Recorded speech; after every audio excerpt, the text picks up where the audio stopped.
Lecture audio du texte L'Évangile de l'heure de Paul Berthelot par Valérie Alain.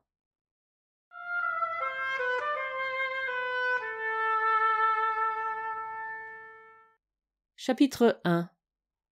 J'ai entendu un homme qui prêchait par les champs, les villages et les villes, et qui disait « Je ne suis pas celui qui marque l'heure, mais je viens vous annoncer l'heure prochaine. Celui qui marque l'heure vient derrière moi. Il est plus grand que moi, il est plus fort que moi. Son nom est Peuple. Et en ce moment il dort. Mais je sais qu'il va s'éveiller, et c'est alors qu'il marquera l'heure. Il ne viendra pas prêcher des paroles inermes, mais son signe sera sang et feu. Car il égorgera la vache stérile, et le mauvais grain sera jeté au feu. Alors bien des choses seront changées de fond en comble, et les premiers seront confondus avec les derniers. Bienheureux ceux qui seront prêts en ce temps, car le jour de leur règne sera advenu. Bienheureux les pauvres, car ils n'auront rien à perdre et tout à gagner. Bienheureux ceux qui servent, car ils goûteront l'air frais de la liberté. Bienheureux ceux qui ont faim maintenant, car ils seront rassasiés. Bienheureux ceux qui pleurent aujourd'hui, car ils auront sujet de rire. Mais malheur à ceux qui ne seront pas prêts, car ils gémiront. Il est trop tard, il est trop tard. Et quelques-uns voudront feindre et tenteront de dire « Me voici, je suis prêt !» Mais leur voix s'éteindra dans leur bouche, et la mort passera sur eux. Alors, malheur aux riches, car ils perdront tout. Malheur à ceux qui commandent, car personne ne leur obéira. Malheur à ceux qui se gorgent de superflu, car il leur manquera jusqu'au nécessaire. Malheur surtout à ceux qui rient maintenant, car ils auront sujet de pleurer. Or, je vous le dis, préparez-vous dès aujourd'hui, car voici que l'heure approche. Pour que votre cœur ne tremble pas dans votre poitrine et que votre esprit ne se trouble point. Mais que vous vous réjouissiez avec bonheur et que vous sachiez ce que vous avez à faire. Détachez d'abord vos cœurs des richesses personnelles et ne songez pas à travailler à votre seul profit. Car celui qui cherche sa fortune personnelle la perdra, et celui qui renonce à elle se trouvera riche. Car celui qui veut être riche deviendra l'ennemi de tous, et celui qui dit « Je n'ai rien » sera riche de tout l'avoir commun. Celui qui veut travailler pour son seul profit ne peut rien faire de bon et de durable. Il n'ose planter un arbre ni bâtir une maison, car bien d'autres en jouiront après lui, demain peut-être. Mais celui qui travaille pour tous profite du travail de tous. Car dans ce temps-là, rien n'appartiendra à personne, mais tout appartiendra à tous. Étouffez aussi les pensées d'orgueil et de mépris, et de domination sur vos semblables. Celui qui veut s'asseoir à la première place sera repoussé à la dernière et confondu dans la foule. Et celui qui veut s'élever sur les autres et commander souffrira l'affront du refus d'obéissance. Parce qu'en ce temps-là, personne n'obéira plus aux hommes, mais à la seule raison. Ainsi parlait cet homme. Et les gens se groupaient autour de lui, et demandaient « Quel est son nom? Quelle est sa patrie? Et quelle est cette heure dont il parle ?»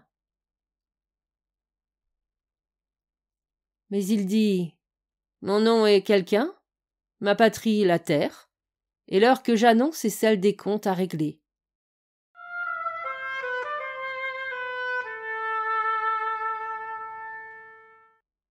Chapitre 2. Comme il passait dans un village, les paysans s'assemblèrent autour de lui, et lui dirent « Toi qui annonces l'heure, dis-nous ce qu'il faudra faire alors. » Il leur dit « Quand l'heure sonnera, réunissez-vous et réjouissez-vous en commun. Tuez le porc gras et la vache grasse, et tirez le bon vin du cellier. Et mettez une grande table dans la maison commune, et rassasiez-vous et divertissez-vous tous ensemble. Que celui qui vit dans sa maison y demeure, et celui qui vit dans une maison louée ne paie plus de loyer. Et que celui qui n'a pas de maison convoque les autres et leur dise « Aidez-moi à bâtir ma maison. » Que celui qui a un champ le cultive, celui qui a un métier le travaille.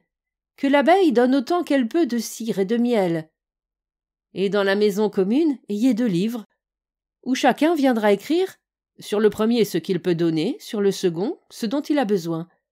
Et donner à chacun ce dont il a besoin, autant que possible, sans mesurer ce qu'il peut fournir. car le fort n'a pas de mérite à être fort, ni le faible n'est coupable d'être faible, ni l'habile n'a de mérite à être habile, ni le maladroit n'est fautif de l'être. Mais chacun doit être jugé selon son bon vouloir. Qui a fait ce qu'il pouvait et quitte envers tous. Ces choses ont déjà été dites, mais bien peu les ont comprises. Paix sur terre aux hommes de bonne volonté. Et si quelqu'un est accusé de ne pas faire ce qu'il peut, ou demander plus que selon ses besoins, réunissez les hommes mûrs et les femmes d'expérience, et examinez le cas avec bienveillance et charité. Et demandez-lui s'il veut vous donner ses raisons de procéder ainsi. Et s'il n'en donne point, laissez-le en paix, mais ne lui donnez que le nécessaire. Mais s'il prétend avoir le droit d'être oisif et de vivre aux dépens des autres, chassez-le d'entre vous et ne le laissez pas revenir. Comme il a été dit, l'oisif ira loger ailleurs. Or les paysans lui dirent « Mais notre village ne fournit pas tout ce qu'il nous faut. Il nous faut des habits et des outils de fer, et des choses qu'on ne fait qu'à la ville. » Alors il leur demanda « Mangez-vous tout le blé que vous récoltez, toute l'huile que vous faites ?» Ils répondirent « Non, chaque année nous vendons tant de sacs de blé et tant de mesures d'huile. » Il leur dit alors « Donc vous écrivez à ceux de la ville, notre village peut disposer de ce blé et de cette huile. Mais nous avons besoin de ceci et de cela, dont vous donnerez la relation. Et ceux de la ville feront le possible pour vous donner ce dont vous avez besoin, voyant que vous faites ce que vous pouvez selon vos forces. Mais dans ce temps-là, il viendra à vous beaucoup d'hommes et de femmes qui ne voudront pas demeurer à la ville. Les uns avec des discours vains et stériles, les autres désireux de travailler avec vous. Vous les éprouverez à leurs fruits, observant quelles sont leurs œuvres, et jugeant chacun, non d'après ce qu'il dit, mais d'après ce qu'il a fait. Et les paysans discutaient entre eux, sur cette heure qu'il annonçait.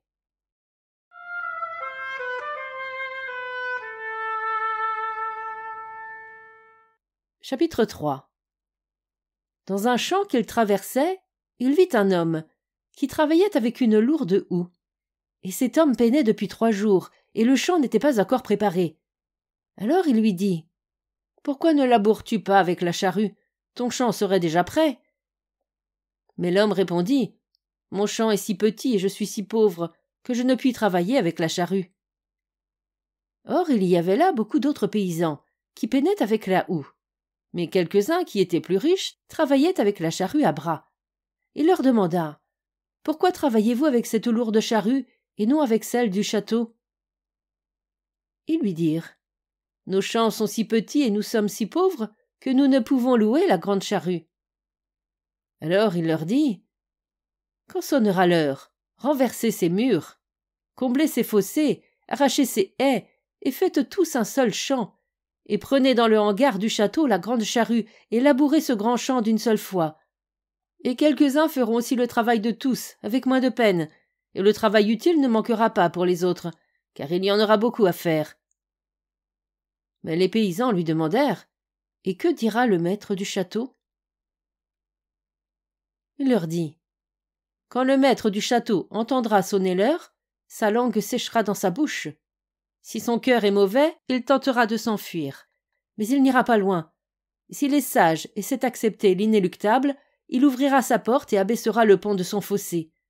Il dira à ses serviteurs « Allez, je n'ai plus de serviteurs, je ne paie plus de gages ni de salaire. Qui veut rester avec moi reste, qui veut s'en aller s'en aille. Quant à moi, je vais travailler comme je sais et comme je peux. » Mais malheur à celui qui est gonflé d'orgueil, car le dernier de ses laquais sera son égal.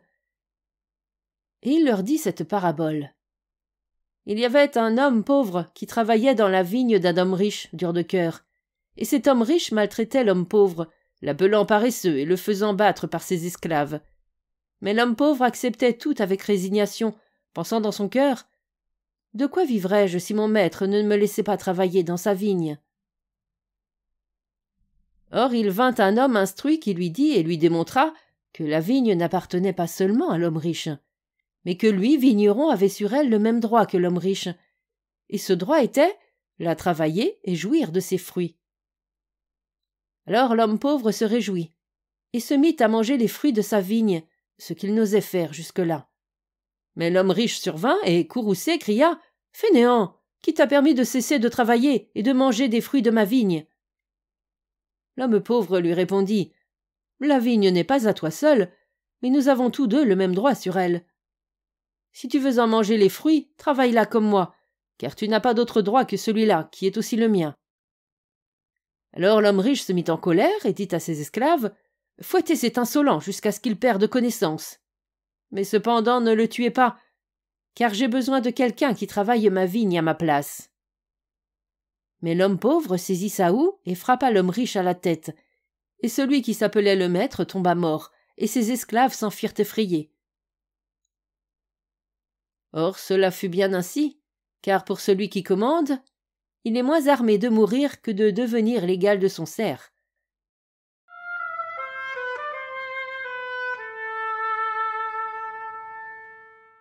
Chapitre 4. Vers le soir, il entra dans la ville, et les artisans se groupèrent autour de lui. Or, il en vint un qui paraissait très las, et qui marchait nu-pieds dans la boue. Il lui demanda « Quel est ton métier ?» Et l'artisan répondit « 10 heures par jour, je travaille à la fabrique de souliers. » Et il vit une femme aux yeux rougis, qui était vêtue de haillons reprisés. Il lui demanda « Et toi, que fais-tu » Elle répondit « Nuit et jour, je couds pour un grand magasin de confection. » Alors il leur dit « Quand sonnera l'heure, descendez des faubourgs au cœur de la cité, ouvrez ces magasins, et vêtez-vous sans crainte, ainsi qu'il vous plaira, car vos mains l'ont créé. Non pas cependant comme les singes qu'on montre au cirque, ainsi qu'il convient à des hommes doués de raison. » Or, la nuit s'approchant, le peuple se dispersa, mais ceux qui sont sans domicile l'accompagnèrent à travers les rues. Et il passait par les grandes places et les larges avenues, pleines de monuments et de palais superbes. Il demanda « Qui dort dans ces vastes demeures ?» Et ils répondirent « Personne, car ceci est une église, ceci est un tribunal, ceci est un ministère et ceci une banque. » Alors il s'assit sur un banc près du parc et dit « Dormons ici. » Mais ils l'avertirent, disant « Camarade, c'est défendu. » Il répéta « Les renards ont leur terrier et les corbeaux leur nid, mais l'homme ne sait pas où reposer sa tête. Quand vous entendrez enfin sonner l'heure, envahissez ces quartiers luxueux, ouvrez ces palais et ces monuments, et venez les habiter sans crainte, car il convient que ceux qui sont aujourd'hui sans domicile aient alors de belles demeures. »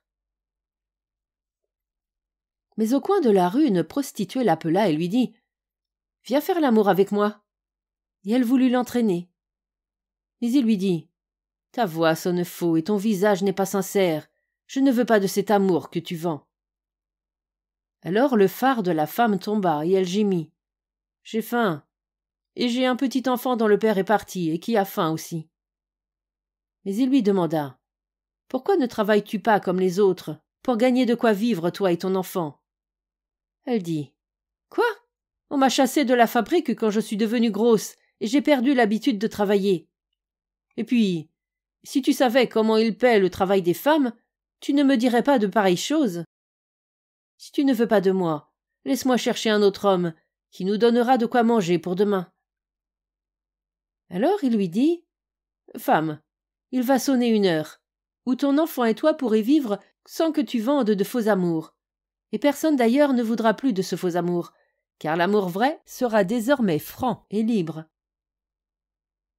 Et comme il restait seul, pensif au coin de la rue, un homme armé qui l'observait vint et lui toucha l'épaule, lui disant « Il est défendu de stationner ici. » Mais il lui demanda « Et toi, qui es-tu » L'homme armé répondit « Je suis le veilleur de nuit, et je fais mon service, obéissant aux ordres qu'on m'a donnés. Car il y a dans ce palais des richesses innombrables, et si les voleurs y entraient, quand je suis de service, je serais sévèrement puni. » Mais il lui demanda « Ces richesses sont-elles à toi? Ou t'en donnerait-on une partie ?» L'homme rit et dit « Je n'ai rien à moi, que mon petit salaire. » Alors il dit « Ainsi le chien garde les richesses de son maître, et on lui donne en paiement un os et des coups de fouet. »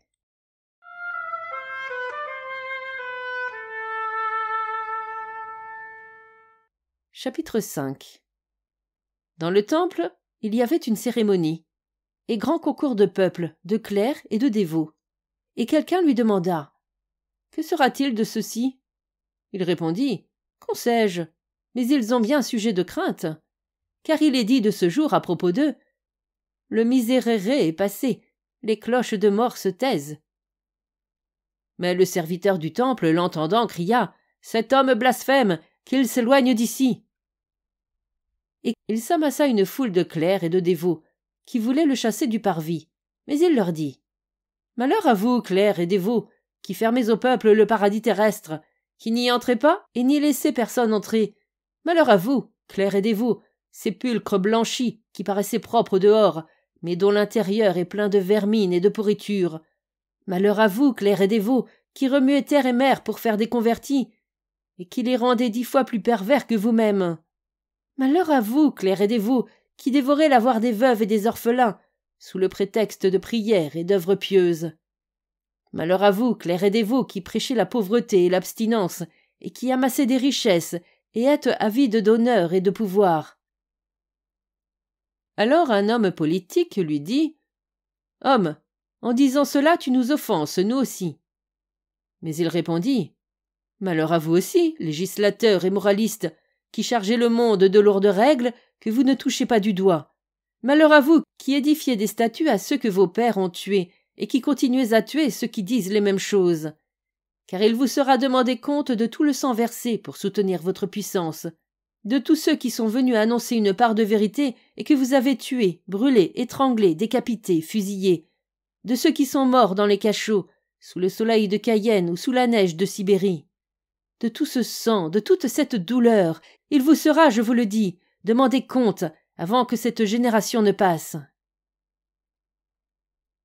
Et le peuple se groupait autour de lui, murmurant « Celui-ci est trop hardi, il ne parlera pas longtemps. » Mais il leur dit cette parabole.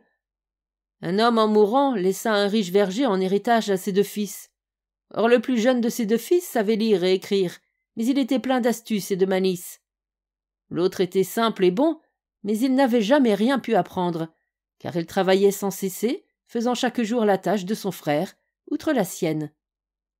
Or, quand son père mourut, le plus jeune prit un papier et écrivit sur ce papier 1000 folies et 1000 absurdités.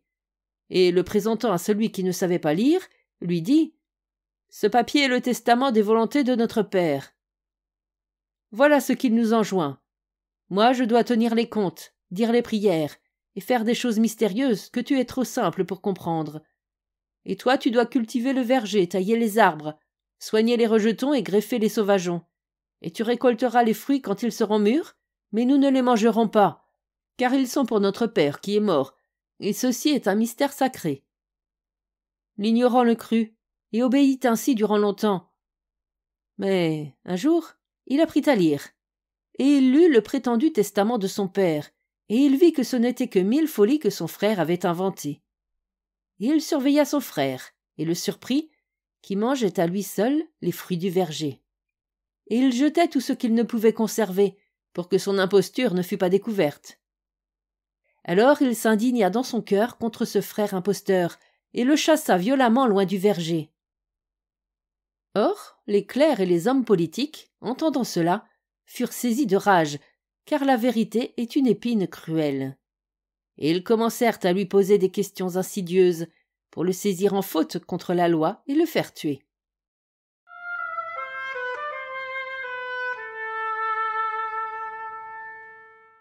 Chapitre 6. Un élève clerc s'approche de lui et lui demanda « Maître, devons-nous respecter la loi ?» Mais il répondit « Jeune serpent, pourquoi m'appelles-tu maître ? Il n'y a en vérité ni disciple ni maître, car le maître lui-même peut apprendre beaucoup de son propre disciple. Pour ce qui est de respecter la loi, écoute. Respecte-toi, cela suffit, maintenant comme toujours. » Or il passait une troupe de recrues, et un homme lui demanda, pour le tenter, « Faut-il que les jeunes gens acceptent d'être soldats, ou doivent-ils refuser le service et s'enfuir ?» Il répondit, « Planche pourrie, on te prendrait pour un homme, et tu es un piège. Je ne viens pas dire ce qu'il faut faire aujourd'hui, j'annonce l'heure qui vient afin que chacun se prépare. Alors ceux qui seront prêts sauront ce qu'ils ont à faire, en quelque lieu qu'il se trouve. Mais l'un d'eux, qui se vête comme tout le monde, pour ne pas éveiller la défiance, lui demanda « Toi qui parles si sagement, que nous conseilles-tu de faire si la guerre éclatait entre ce pays et un autre ?» Il lui dit « Masque sinistre, qui suis-je pour donner des conseils? Je n'ai pas de patrie à défendre, ma patrie n'est pas encore de ce monde. Mais sache que si la guerre fait une menace seulement, il est à croire qu'au bruit s'éveillera celui qui doit marquer l'heure. Et qui peut dire ce qui arrivera de ce pays et des autres, quand les hommes entendront l'heure sonner ?» Un autre lui demanda « Faut-il payer l'impôt à l'État ?» Il répondit « Race aux oreilles bouchées! Voici 2000 ans qu'on t'a dit « Rends à César ce qui est à César. Rends-lui les monnaies frappées à son effigie et les billets gravés à son nom. Tu n'y perdras guère. Car tout cela ne vaudra pas grand-chose quand l'heure des comptes aura sonné. » D'ailleurs, aujourd'hui, le pauvre paie l'impôt sans le vouloir ni le savoir, et quant aux riches, que les larrons s'arrangent entre eux. Mais un autre homme lui demanda « Tu dis que les riches sont des larrons, mais ce manteau que j'ai acheté n'est-il pas à moi ?» Mais il lui répondit « Qu'en sais-je, moi? C'est toi seul qui le sais dans le secret de ta conscience.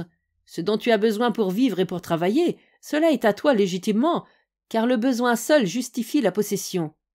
Mais combien de fois ne vous a-t-on pas répété que celui qui conserve ce dont il n'a pas besoin vole celui qui en a besoin? Va, quand l'heure que j'annonce aura sonné, tu ne demanderas à personne si ce manteau est à toi. » Et une femme s'approcha et lui demanda « Les enfants ne doivent-ils pas piller d'amour la vie qu'on leur a donnée ?»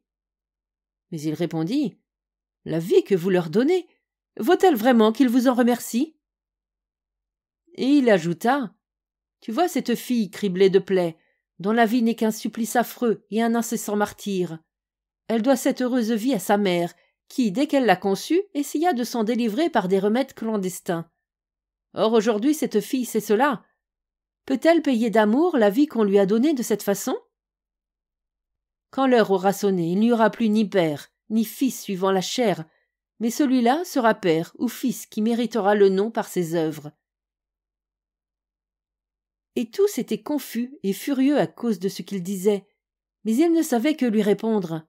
Et ils n'osaient pas l'offenser publiquement à cause de la foule, qui se pressait autour de lui, avide de l'entendre. Mais ils disaient entre eux « Cet homme blasphème sur tout ce qu'il y a de plus sacré. » Et ils songeaient au moyen de le perdre et d'étouffer sa voix.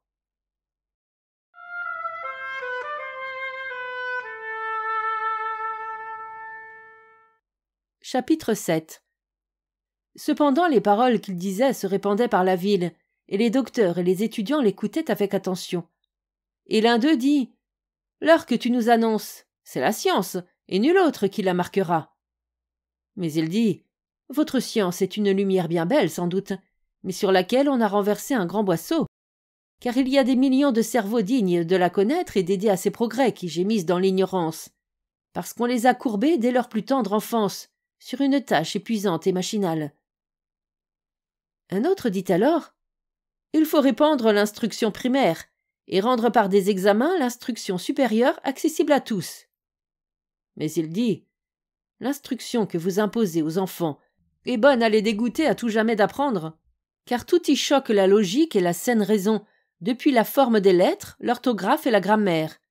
Et vous exigez que l'enfant prouve par examen s'être soumis à tout cela avant de lui permettre d'aborder la vraie science. » Or un maître d'école dit « Ne faut-il pas cependant apprendre les règles de parler et d'écrire correctement ?» Mais il dit « Cet homme est semblable à un hanneton attaché au bout d'un fil, tournant toujours dans le même cercle. Qu'est-ce qu'en effet qu'écrire et parler correctement pour lui, sinon les règles qu'il enseigne ?» Mais un docteur dit « Ne faut-il pas conserver pieusement les usages et les traditions de nos pères ?» Il lui répondit « Embaumeur de choses mortes, laisse-les pourrir en paix, et ne nous encombre point de momies. » Mais un législateur vint et lui dit « Il est vrai que les lois sont souvent injustes, il faut en faire de nouvelles. » Il dit « Chaque loi que vous faites est grosse en naissant de crimes qui n'auraient pas existé sans elle, car elle prétend empêcher de se produire un effet dont elle ne saurait atteindre la cause. Cherchez les causes des délits et des crimes et détruisez-les. Alors vous n'aurez plus besoin de loi ni de supplice. » Alors un moraliste lui dit « L'homme souffre parce qu'il est avide de jouir et que sa nature l'incline au mal. » Mais il dit « Sa nature l'incline à vivre, à rechercher le bonheur, à fuir la souffrance, et ceci n'est point mal. Ceux qui enseignent le contraire sont des guides aveugles, impuissants à lutter contre la douleur universelle, qui conspuent le plaisir pour que l'homme accepte d'y renoncer, et glorifient la souffrance pour qu'il s'y résigne, ce qui est excellent pour quelques-uns. » Mais le moraliste lui dit « Selon toi, n'y a-t-il donc ni bien ni mal ?» Il répondit « Descends des nuages à terre. En vérité, je vous le dis, tout ce qui est bon est bien, tout ce qui est mauvais est mal. Il est bien de vivre intensément, satisfaisant tous ses besoins, et d'être en harmonieux accord avec ses semblables, parce que tout cela est plaisir et joie. Il est mal de s'étioler dans l'ombre d'une prison, mortifiant sa chair, et de vivre en désunion avec les autres hommes, parce que cela est tristesse et douleur. Il est bien d'être heureux, il est mal de souffrir. Toute autre loi n'est que mensonge. Ce que la science doit enseigner aux hommes, c'est ce qui est réellement bon, et ce qui est mauvais sous l'apparence du bon. Car les hommes se trompent souvent, prenant le poison pour un remède généreux, et se préparant une grande douleur pour un petit plaisir, ou cherchant le bonheur par des voies qui ne sauraient y conduire, et tout cela parce qu'ils sont ignorants. Mais il viendra, je vous l'annonce, un temps où chacun réclamera toute sa part de science et toute sa part de bonheur, et tous les prophètes de la résignation et de la mort seront pris au mot et durement éprouvés. Car s'il est sage de se résigner au mal inéluctable, il est criminel et fou d'accepter sans révolte le mal que l'on peut combattre.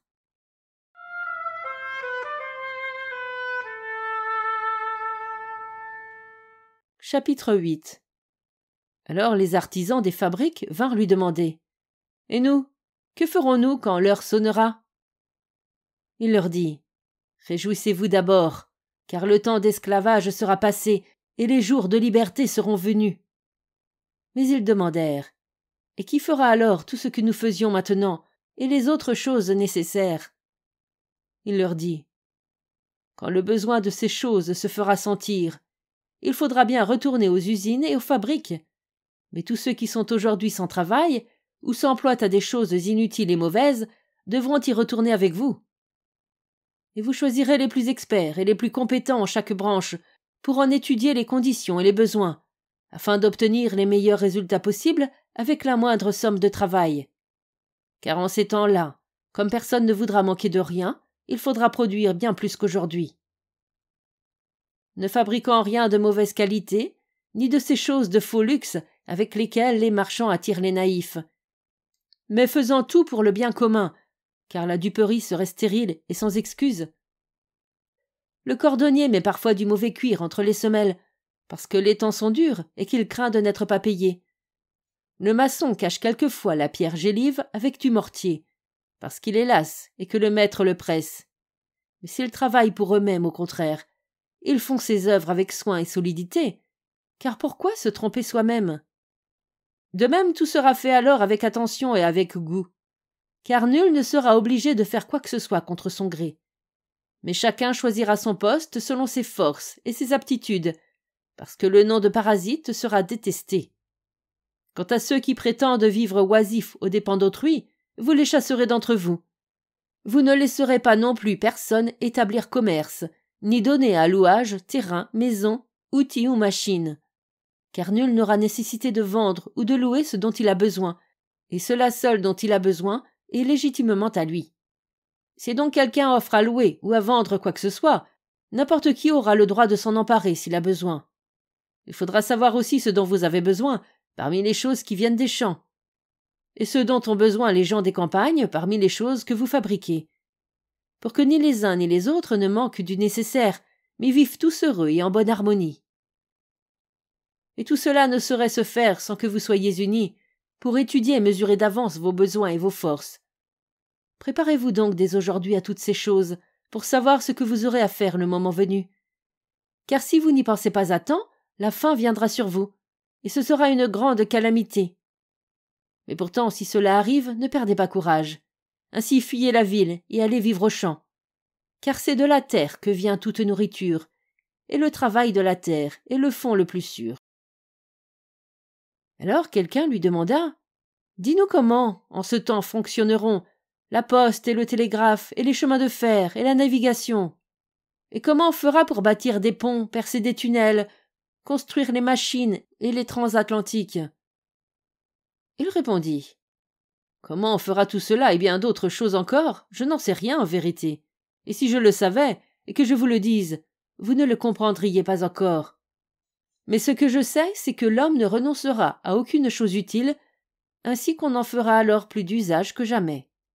Il faudra donc bien les réaliser d'accord avec les nouvelles formes de vie, et c'est en cela qu'il faut avoir confiance. »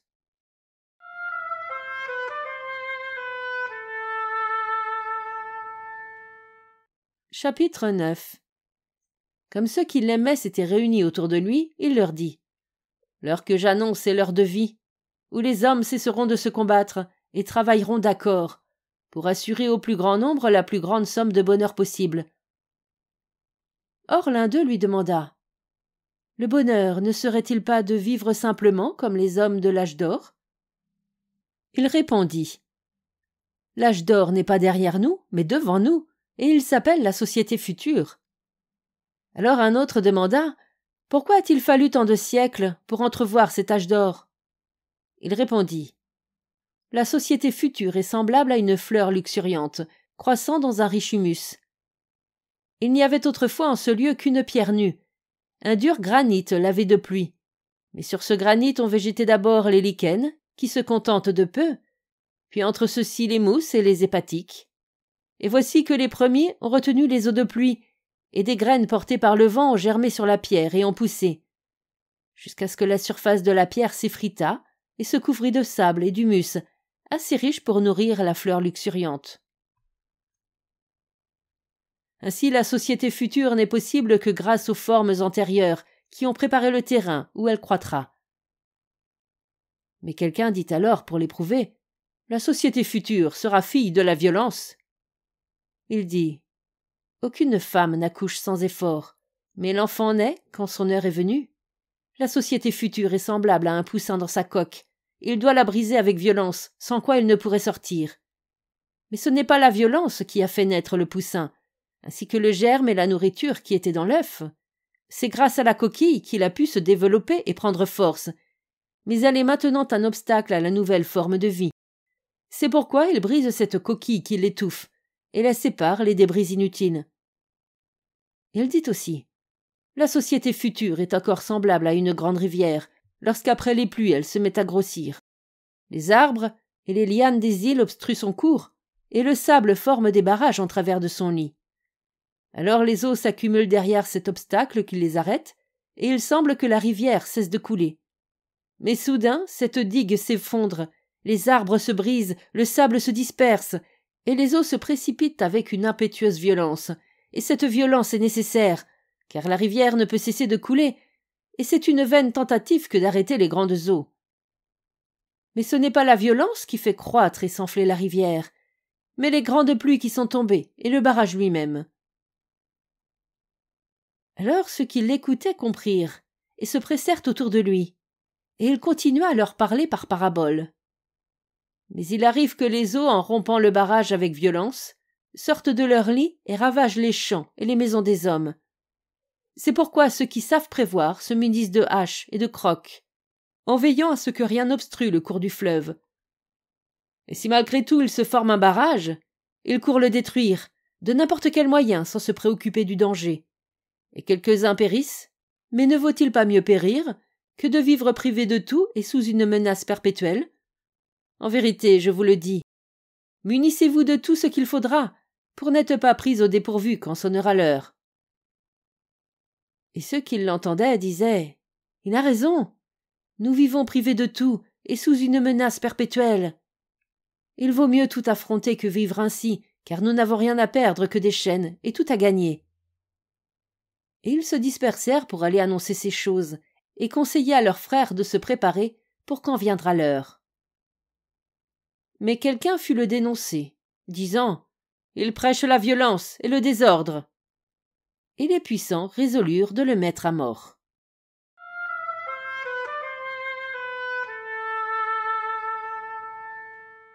Chapitre 10.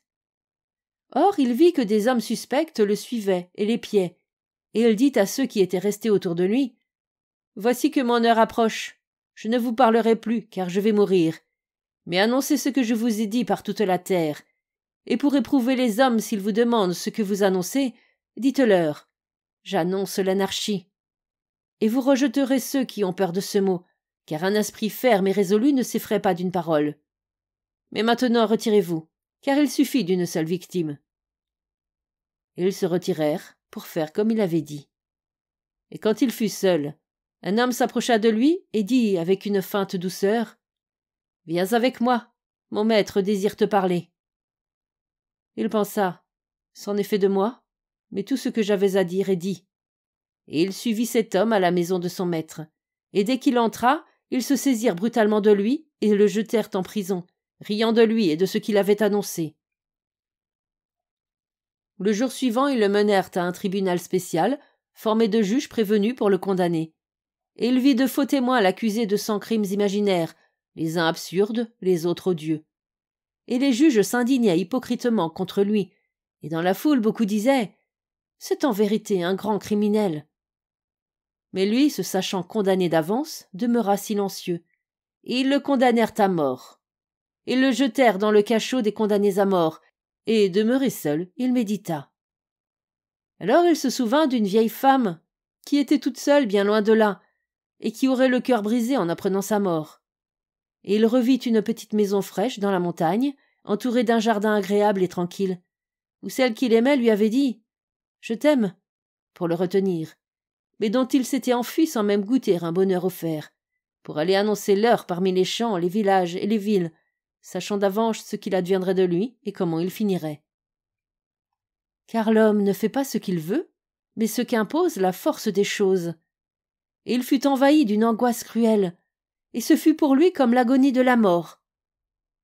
Mais lorsqu'il eut amèrement pleuré sur lui et sur ceux qu'il aimait, son cœur se rasséréna, et le calme revint en son cœur, et il pensa « Voici que tout va s'accomplir, comme la logique des choses l'ordonne, et comme je l'avais prévu. Ainsi que le figuier ne donne que des figues et non d'autres fruits, celui-là qui sent en soi parler la vérité ne peut la taire. Ni s'attacher à aucune autre chose qu'à l'annoncer et à la publier, sans se troubler des périls qu'il encourt. Ce qui paraît aux autres le bonheur est pour lui fade et sans attrait. Il ne saurait s'y complaire. Mais son bonheur est de suivre le penchant de son esprit, bien qu'il sache qu'il prépare ainsi sa perte. Car la voix qui annonce des vérités menaçantes importune et trouble les puissants, même au fond des cachots. S'ils ne peuvent la réduire au silence, ils l'étouffent dans le sang, pour ne plus l'entendre et pouvoir se croire en sécurité. Mais ce sang qu'ils versent est un témoignage qu'ils rendent à la vérité, et la mort de celui qui parlait devient le gage de sa parole. Donc il est bon que je meure, maintenant que j'ai dit tout ce que j'avais à dire, pour que mon sang scelle ma parole, et que ceux qui m'ont entendu pensent « Il disait la vérité, puisque ceux qu'elle offense l'ont tué pour le faire taire. » Ayant ainsi parlé, il révéra l'ordre admirable des choses et attendit le supplice avec calme et fermeté. Le jour suivant, au lever du soleil, ils le tuèrent et portèrent son corps dans la fosse commune. Et parce qu'ils l'avaient tué, ils crurent avoir étouffé sa voix. Mais ils vont bientôt comprendre leur erreur.